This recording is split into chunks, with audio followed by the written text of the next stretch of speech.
Let's talk about Dark Souls 2. Yeah, that one. The so-called black sheep of the Souls family. The one people love to take a rather large dump on like it personally insulted their nan. First off, let's talk about Majula. You spawn in, the music hits, seaside sunset, and suddenly you're not angry anymore. You're just contemplating. Possibly about life. Possibly about why you just died to a hollow wielding a ladle, or what did that coffin just do to me? Suddenly, you forget you're about to play a game where you're probably going to die over 4 million times. For some reason, people also like to complain about the bosses. I mean, come on. Take the Looking Glass Knight for instance. A bloke who literally summons another player to come and beat you up. That's not bad design. That is chaos, and it's brilliant beyond words.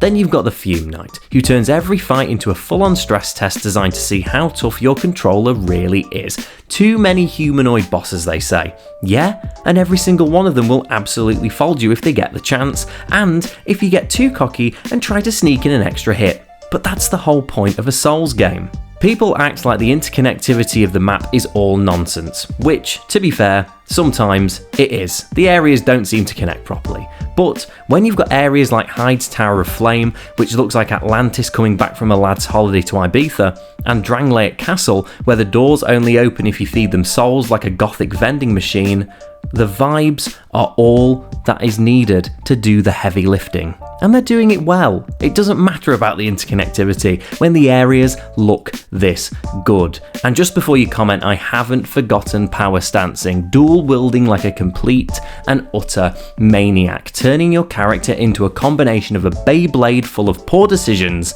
and the Grim Reaper. You can't tell me that's not fun.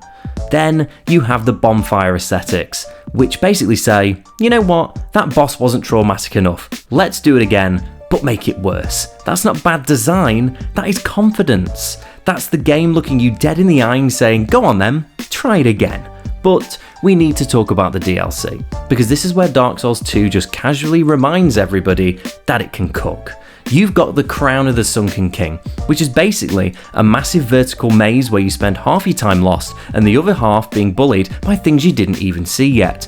Then the Crown of the Old Iron King, which is just pure suffering with a lava-themed aesthetic, and yes, that's where Fume Knight lives, so you already know it's personal. And finally, Crown of the Ivory King, which pulls up one of the coldest, most cinematic boss fights in the entire series. Proper assemble the squad, we're going to war energy, no messing about.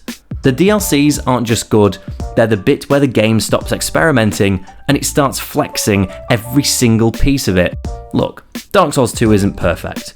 It's weird, it's experimental, and yeah, sometimes it feels like the game is actively annoyed that you're playing it, but that's a part of the charm and a part of the fun.